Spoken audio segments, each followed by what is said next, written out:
Miriam Bermeo has been waiting for this moment her entire life. She sings to calm her fears. We'll be putting that in our femur and then putting it all on top. Not only too far here, you can break through.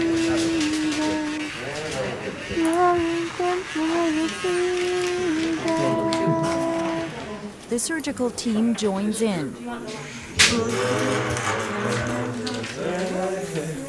An attempt to keep the mood light.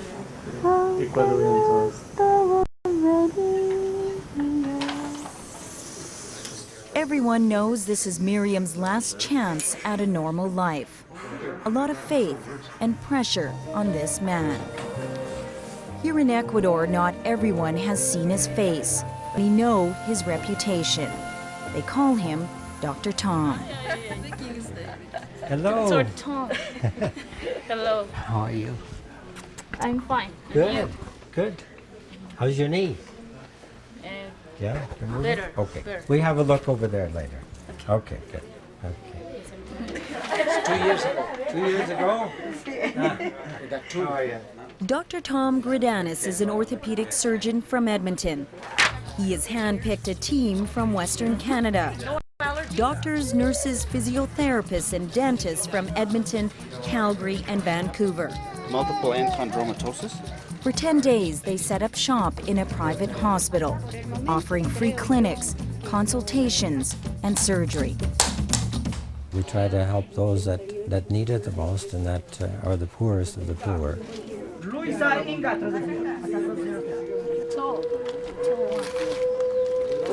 And Miriam Bermeo needs a lot of help. Just getting home is a struggle. She dreams of a better future. Volver a caminar. Yeah.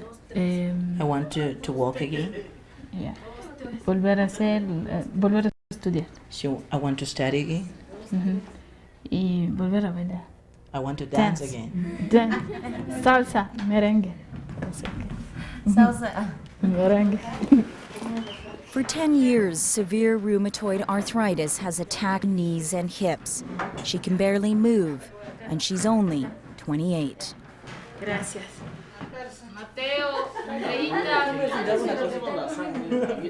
Justo por el dolor no se puede. Because of pain, I wasn't able to do things that I do usually. Vestirme, To dress myself, bañarme. to take a shower.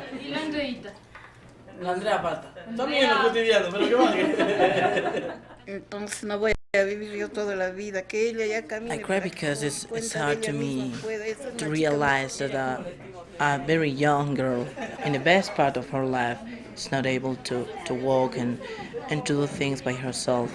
I don't know how long I'm going to be here on earth, and I would like her to do things by herself. Las medicinas, las mías han sido carísimas, caras, muy caras. Por eso se consigue, si no lo contrario, no se consigue. Her father cannot always afford expensive medication. At times, Miriam has been forced to do without.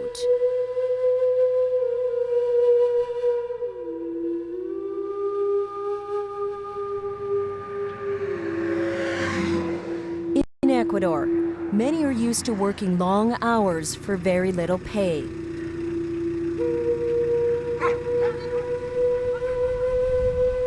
It's a country of contrast, where just meters separate the rich from the poor. There is a huge proportion of people living with severe deformities and arthritis. Doctors and medicine are a luxury.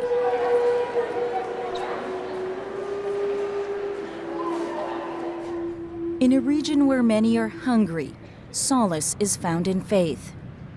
Mas creo en ti, amigo. A magnificent altar lined with gold offers promise, a place of worship, a chance to pray for a better life. Quiero darte las gracias por mi amenidad.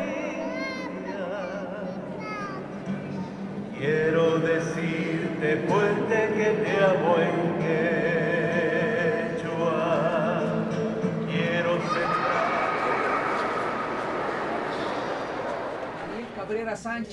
But it is here at Mount Sinai Hospital. Many hope their prayers will be answered in the form of Dr. Tom.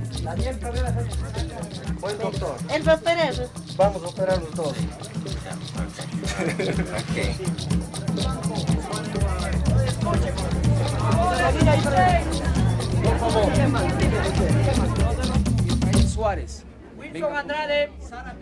Right now, doctors are calling the names of people who may get an opportunity for a life-changing operation. Many have traveled a long way to get here.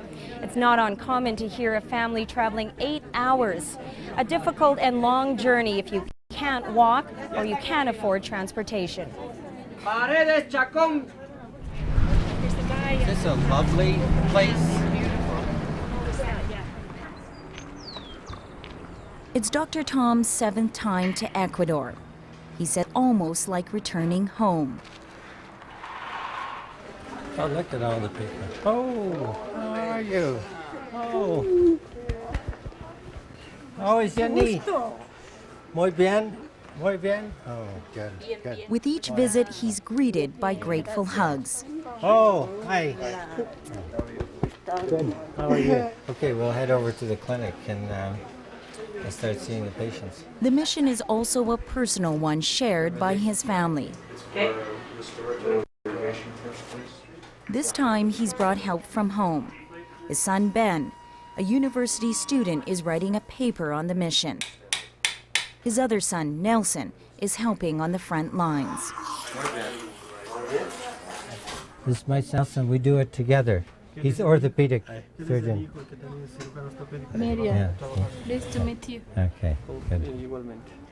It's also become a yearly ritual for others. And Miriam, this is my husband who came this year who wanted to meet you, told him about you. Miriam. Miriam, Bruce. A chance to catch up with old friends, Bruce. such as Miriam Bermeo. You have a beautiful wife. Thank you.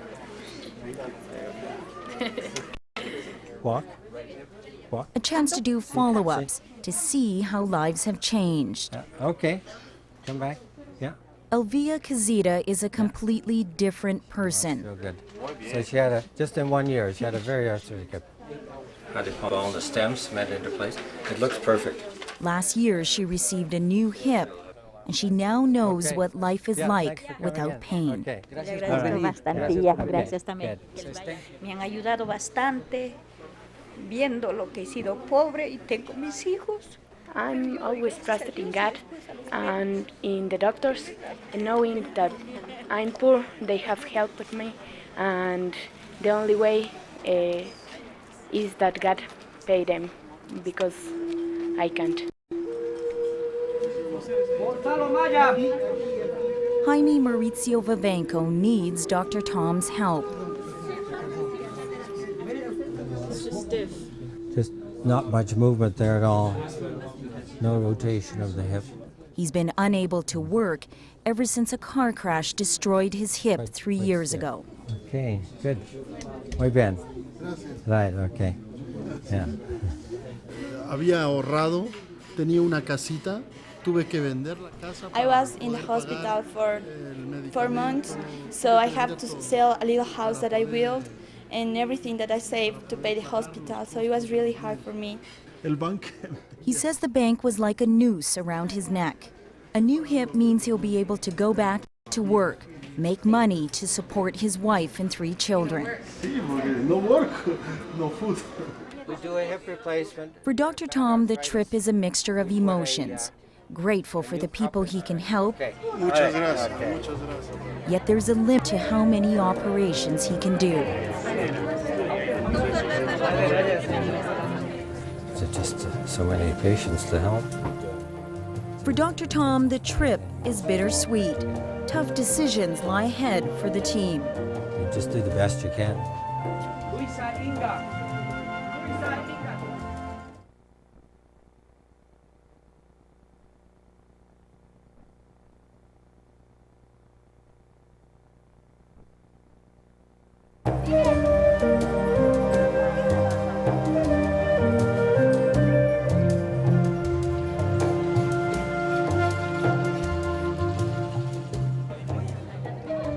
With so much need, Dr. Tom is forced to make some difficult decisions. There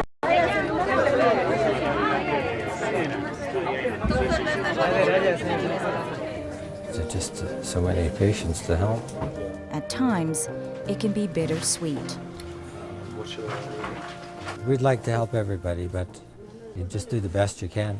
How is his heart and his lungs? They're good. Yeah. There's partial paralysis and he's got tingling in his leg. Okay. And so together, father and son meet with each patient. They develop a system and rank them according to age and need. I think it'd be most reasonable to give him some for pain, and I think realistically we're not going to get him on the list. Is that okay? All right? Okay, all right. Okay, good. All right. 84-year-old Manuel Carry-On and his daughter are disappointed. Ya me canso, me duele un poco. Claro que valió la pena haciendo lo que Yo quisiera, but I still have a hope that maybe next year or some other time he would be able to get the surgery. I don't know what the doctor's criteria was, maybe because of his age, or maybe there's really too many people already, but I still have some hope. Hope makes a difficult process a little easier. I want to help as many people as we can, and those that we're not able to help, then hopefully that we can come back another year and see if we can help them then. How do you decide who gets an operation and who doesn't? Some of the family members are really dependent upon for their productivity and for work. So a sole breadwinner will likely get a replacement over someone elderly? Well, we have to consider those things when we allocate the number of surgeries that we can do over the course of the week. This becomes a familiar scene. Her family thinks that she should have her knee replaced. Okay. So I just want them to know that it's not bad enough yet to need a knee replacement. This woman continues to wait even though she's been told she won't be getting an operation. She hopes that doctors will find enough time to help her. But with limited time and resources, doctors can't possibly help everybody. And for them, that's the hardest part. It's just seeing the first day clinic and that we can't do everybody. We have to turn people away, and that's really hard for me. I have a hard time with that. In Canada, if somebody has got a disability, there's a lot of opportunities that they still have. If you've got a disability in Ecuador, I think that your future is quite bleak, that you're not going to be able to survive that well. Much of the pain in Ecuador can't be seen. In villages a long way from hospital, where help is out of reach.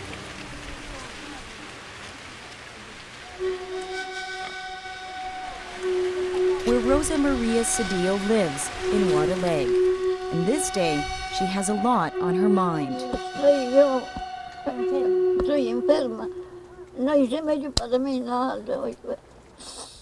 She says, I've been very sick, and she just worries about her family, and she has no medicine or anything to cure herself.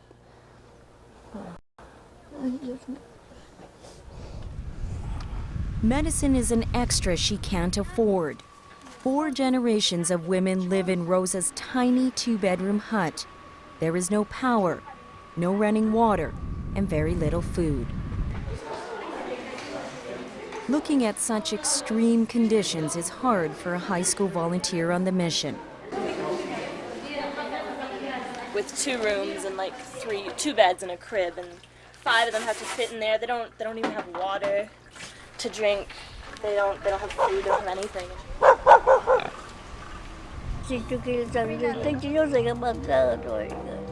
Rosa Maria is also sick with worry about her great-granddaughter. She hasn't seen her in days, not since she left on a hopeful journey to get help from Dr. Tom's team. Just say deformity. Just say that the foot is deformed, and we'll see it, but I don't know.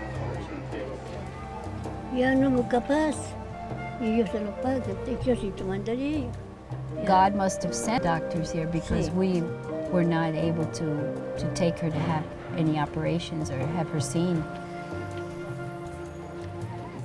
Next, a traditional explanation for the high rates of arthritis. It's hard for the family because they're coming almost as a last resort to us.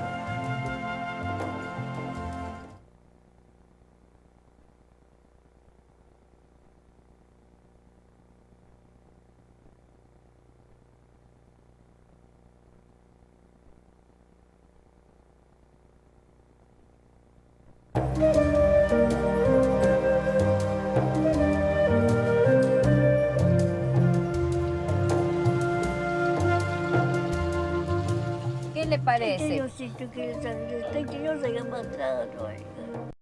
God had to have sent the doctors here to help my granddaughter. She says she hopes that God sends them lots of good health and a long life for doing this for my granddaughter. Rosa Maria Cedillo's great-granddaughter made it safely to the city.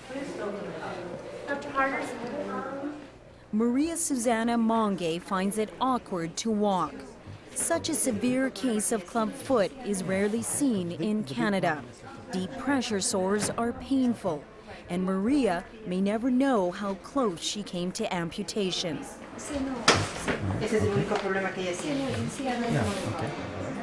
Maria's foot is very severe. She was born with, had a very difficult birth to start with, and had brain damage at the time. She was premature, and I'm sure she had what we call a hemiplegia, which means she was paralyzed. Half of her body was partially paralyzed. And so through growth, she's developed these deformities. Is her hip painful? The pediatric team, led by Dr. Jim Harder from Calgary. With so many children to see, he gets right to work in the hallway. Do you have any trouble? Have you had trouble? He has trouble? ¿Tienes algún problema? No puedes mover la pierna. He can't move the leg. No, can't move his knee. The possibility of getting free medical help turns out hordes of expectant parents. Numbers are given out, and they settle in for what will be a very long day.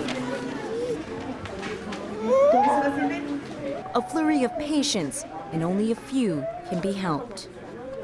It's hard for the family because they're coming almost as a last resort to us. They can't afford the medical care, so they're coming to us as a last resort, and we have to turn them away, and it's very difficult.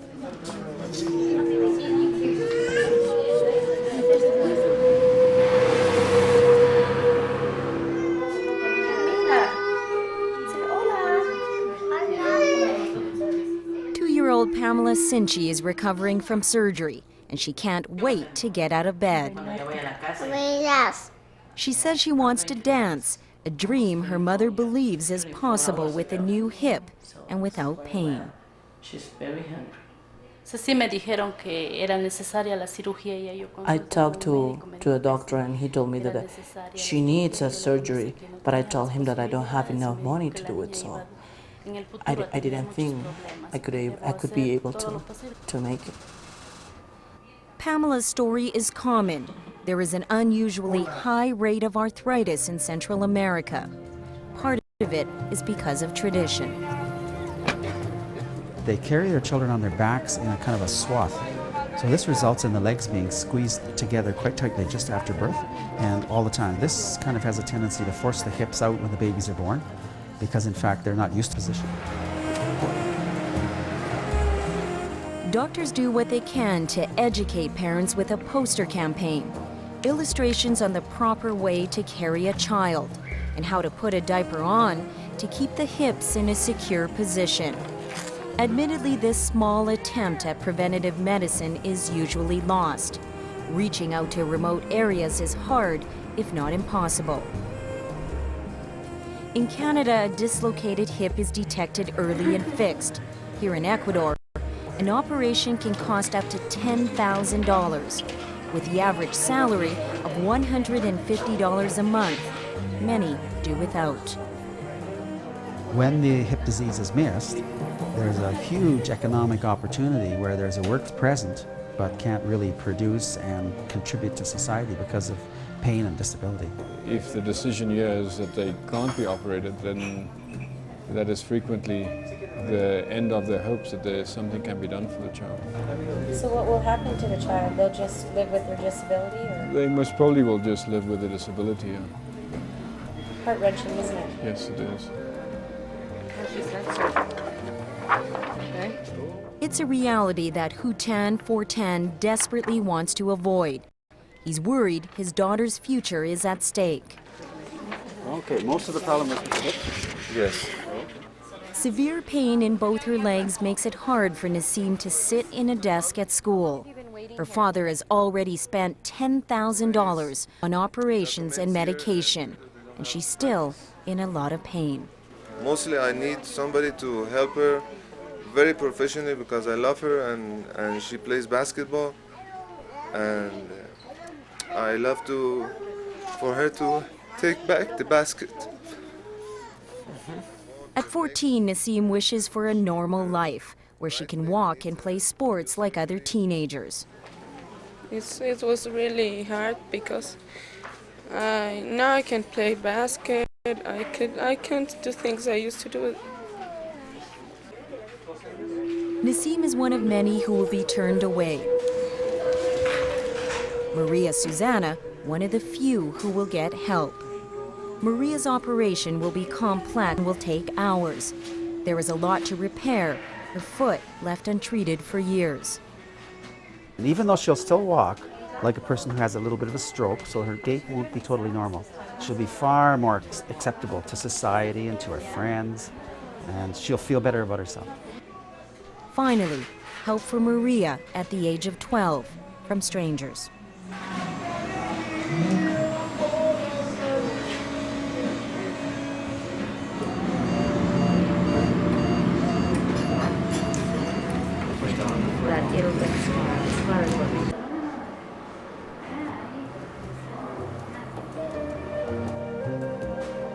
Just ahead, another team travels to the mountains of Ecuador.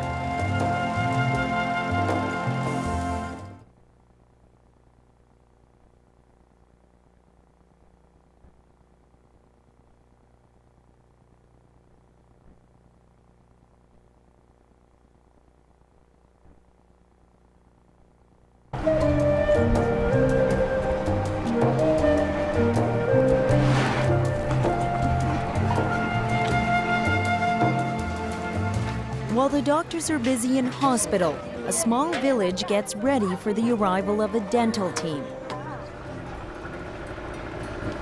For 10 days, they cover a lot of ground in rural Ecuador. This day, the children at Cesar Torres School are getting a break from regular routine. An impromptu soccer game passes the time as they wait for strangers to arrive. In small villages, any visit from strangers is big news. The news spread quickly of the arrival of the dentist and his entourage.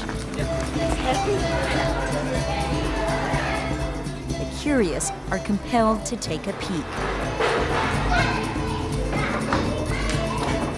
Inside, there are many eager helpers, and a small transformation begins to take place.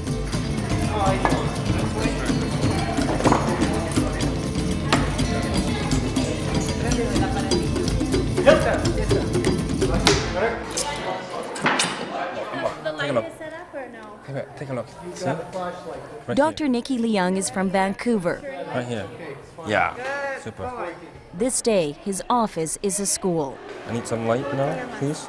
Dr. Leung is dedicated to children. He believes the less fortunate deserve special attention. His visit is possible because of funding from the Rotary Club. The nonprofit organization has also donated $10,000 to rural schools. Money used for upgrades, money desperately needed to buy more books and supplies. We just have everything compared to them. We have everything in the world. Imagine to go through life with this kind of decay. It is a big suffering. Dr. Leung says he used to be a workaholic.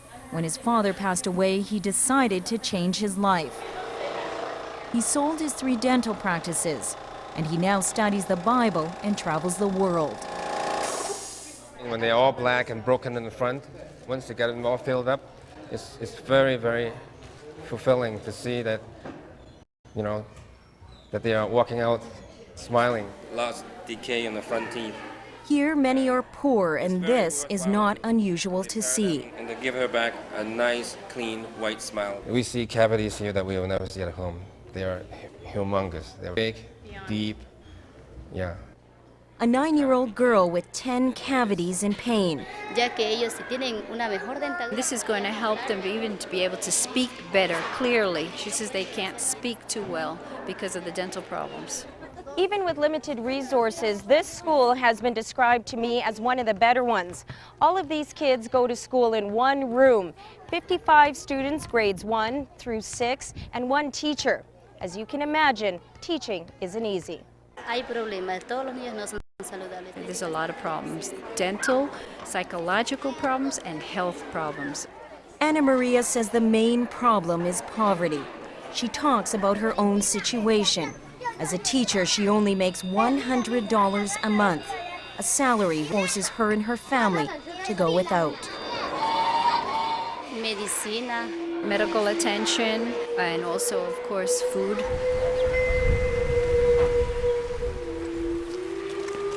A sad reality lived by Zoila Seguero's family. Seeing a dentist was a new experience for her grandchildren. Manuel and his brother Angel waited hours to see a dentist for free. It's their only chance because their grandmother can't afford the $4 it normally costs for dental care. Manuel tries to put on a brave face. Did it hurt before? Manuel, you were scared to see the dentist? ¿Sabes? Ya no te dirás. miedo, Manuel? Estás con miedo, dice que está preguntando. ¿Tuviste miedo? No. No, dice. He says no. When you see Zoila's home, it's easy to understand why dental care has not been a priority. Makeshift bamboo walls are all that separate the kitchen from the outdoors. Not a lot of shelter in a region with a lot of rain.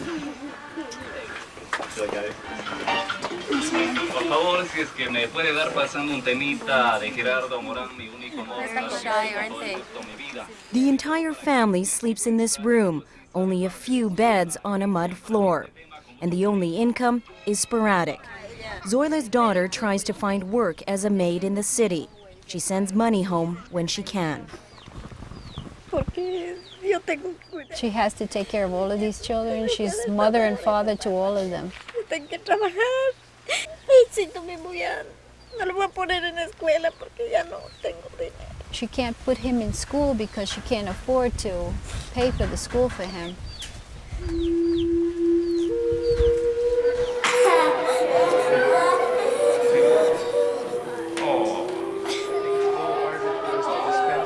And helping the poor motivates Tammy Leong. As a dental assistant, she made a personal sacrifice to be a volunteer. To be here, she quit her job. These kids need it so bad. If we didn't fix his front teeth, if it continued, he wouldn't have front teeth and would have to worry about having a denture for the rest of his life. And he's only, I think, 10 or 11.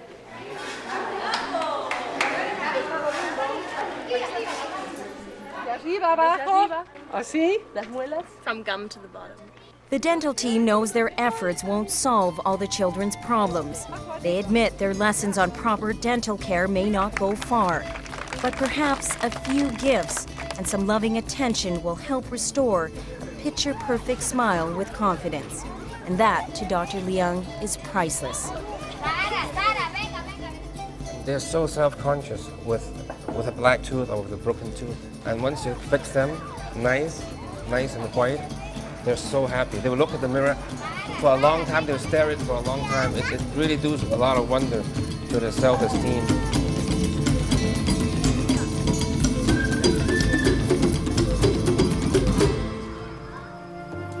And the biggest challenge of all, the medical team battles time constraints. We're here for 1 week. We want to be able to change as many lives as possible.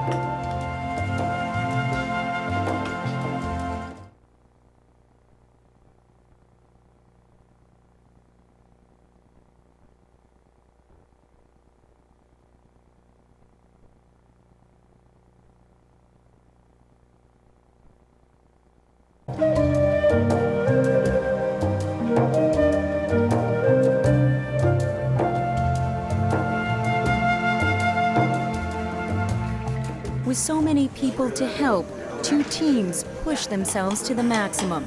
In the city, in the hospital, surgery is underway.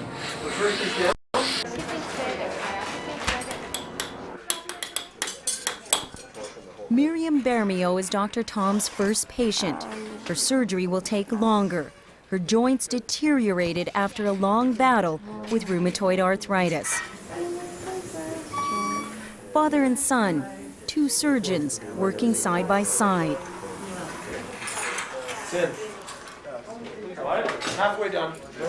Yo recuerdo que en la universidad tuve que retirarme, tenía 99/100. Feeling anxious, She's a little bit sleepy, but she doesn't want to sleep. Miriam strikes up conversation to pass the time. She prefers to talk. Sí, very happy. She talks about her life, her dreams after a life in pain. She's an English teacher, a basic English teacher. She gives private lessons. And she's saying that at the university she got the best grades on English, you know? Miriam finally gives in to sleep, only after she's been told everything is okay.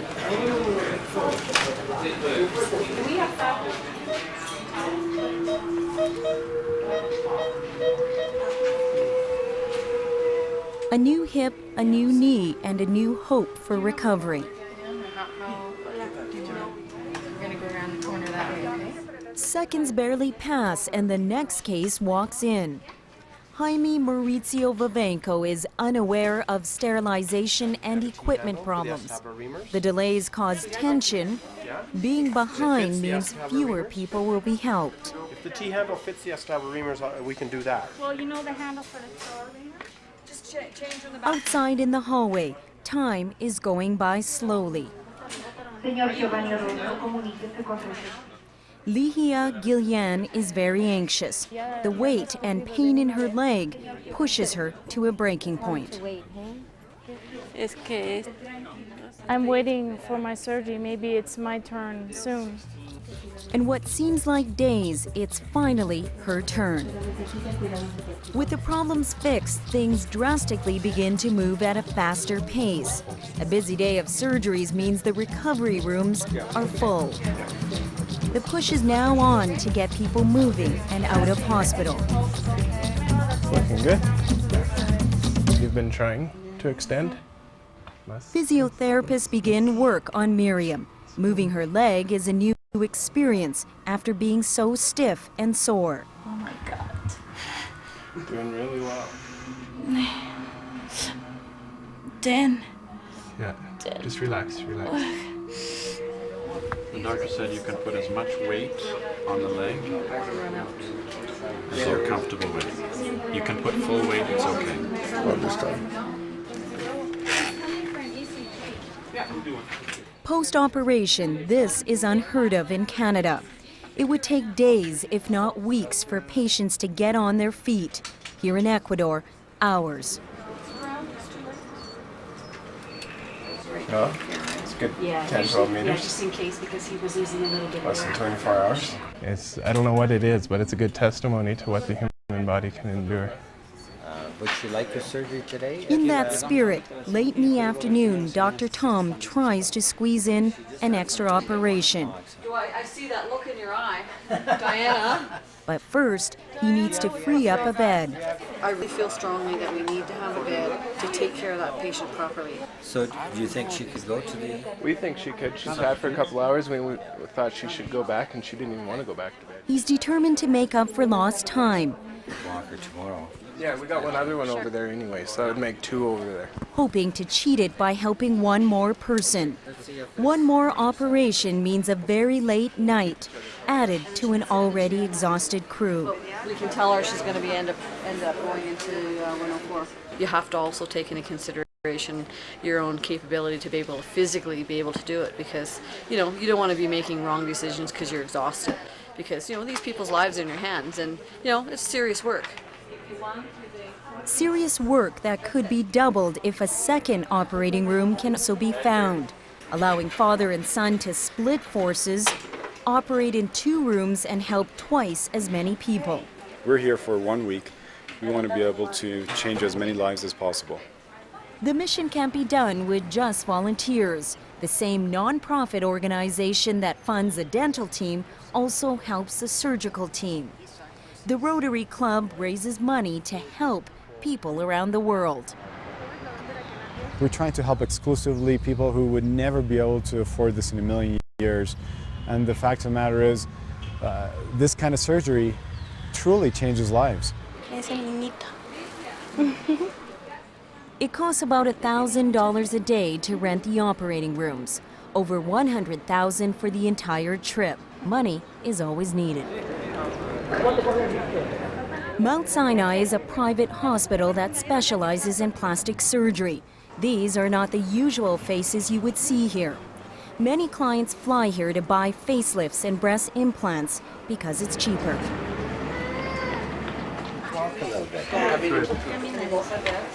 So we need to admit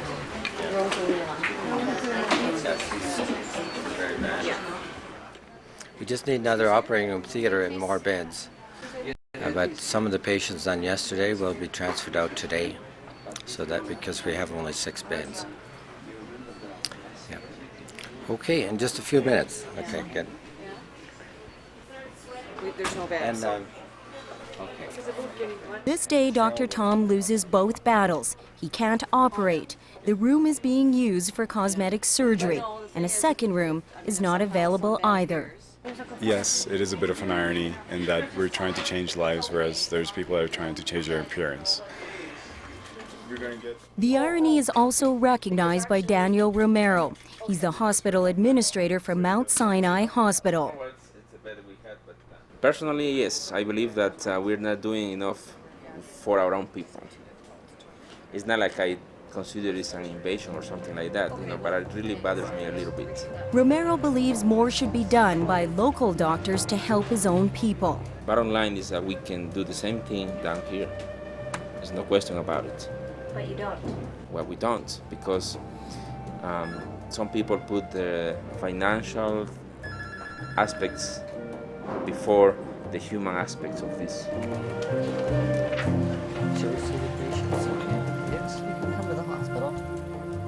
After 10 long days, it's hard to say goodbye to friends. We're all one big family. We really are. It's just incredible. Thank you for everything.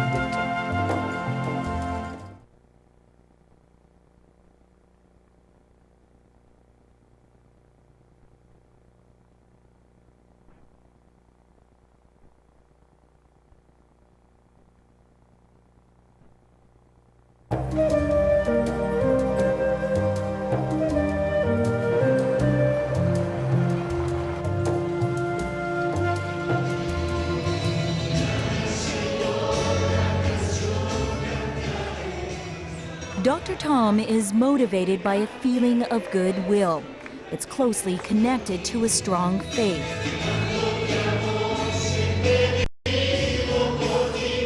He and his team believe by helping others, they too become better people. It's an opportunity to give selflessly.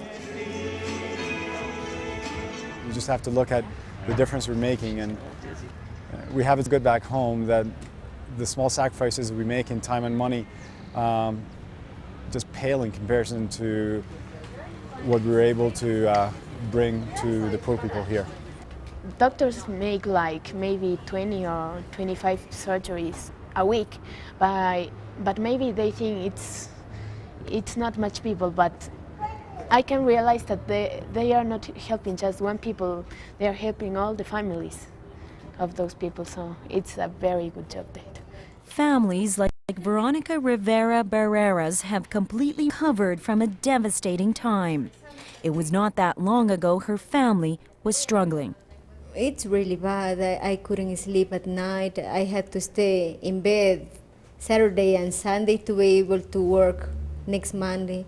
So it was really bad. I couldn't walk 3 meters when I used to come back from work. It was really hard. I thought I was never going to walk again. It's looking fine there, Patricia. 4 years after a hip operation, Patricia Barrera is back at work, and the medical team is now part of her family. Very good. Yeah, muy bien. Muchas gracias. Yeah. Thank you very much. Yeah, you're welcome. I have a lot of love and grateful for Dr. Tom and his team. They did a lot for me and for a lot of people here. We are waiting for them every year. Yeah, isn't that nice? In the last 7 years, the team has built a reputation of generosity. And with every return, it's headline news. The name of the group is Hope. Esperanza, which is hope. They're recognized by the media, throughout the community, through gestures and gifts of appreciation. It's very well. Yeah. Thank you again. Very much. Thank you very much.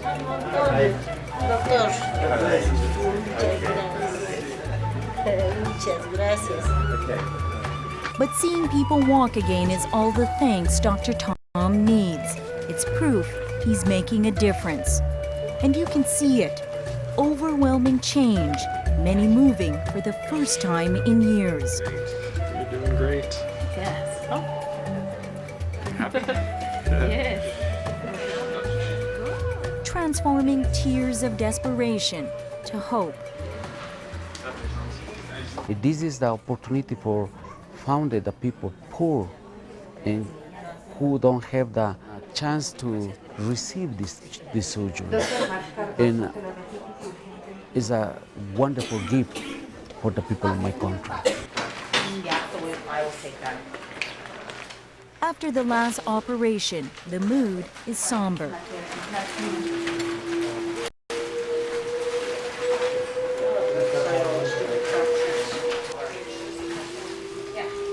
And here, just after 4 o'clock, and now we pack up our things, and I thank God, and I thank the people, my team, the nurses, and everybody that helped so much, and that it went really well.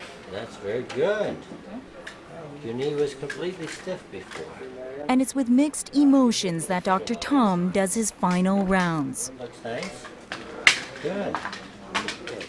All right, well, God bless you, and Thank you for everything, Doctor. Yeah. You're welcome. It was a pleasure to meet you and to work with you, to treat you. Wow. And we hope to see you next year. Yes. See you walking. Yes. Okay. For to dance. Yeah. Dancing. Okay. Okay. All right. See you then. Bye. Bye. Bye. Thank you. Good. Most rewarding part is, well, this year was coming back and seeing everybody from last year and seeing the improvement. It's hard to see so much improvement in 1 week, but within the year you can see the difference it's made on their life and on their ability to walk. It's like everybody here, all the patients, all the families that are here in one great big, group of people, like we're all one big family. We really are. It's just incredible. Oh, I miss you. I love you. A family continually growing with each visit. So when I come next year, Yes. you can walk, Yes. maybe, to see me. Okay. You can come to the hospital. I love you. Thank you for everything. No problem. And it's with sadness that you leave the people behind that you can't help, and it is with happiness and elation that you did help a lot of people in situations where they wouldn't have had help before. For the people that we're not able to help, it's sort of comforting to be able to say next year we really want you. Okay, good. Good. Ciao. For 10 days, they worked around the clock, working off adrenaline. I think it takes away the feeling that you've helped a lot of people. Hopefully we've helped a lot of people. And the feeling that it's hard work, you're tired at the end of the week, but we've achieved a lot, and that's a real satisfying feeling. We can only help so many, but we really appreciate the numbers that we can help and making a difference, even if it's a small fraction of the big picture.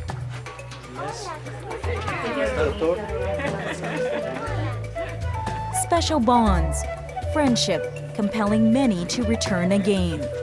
Most of the team has been saying next year, and that I just really get a bang out of that. I'm so glad that many are looking forward to coming back. When we leave from here, I hope to leave a message with them.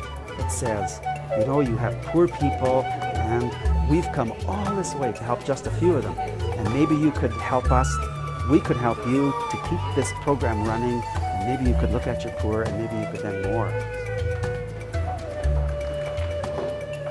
Smile, sweetie. I know. And Dr. Tom vows he will keep coming back. He's determined to raise more funds, to find more volunteers to donate their time and skills.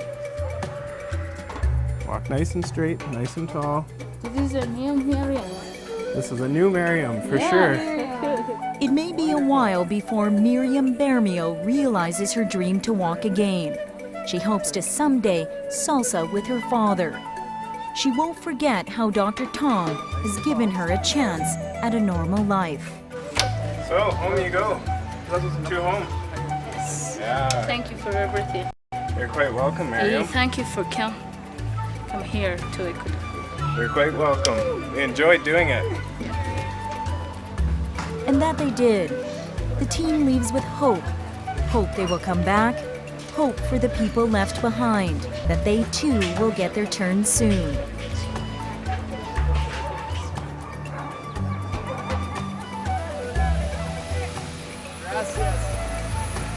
They leave saying, Mucho gracias, Ecuador.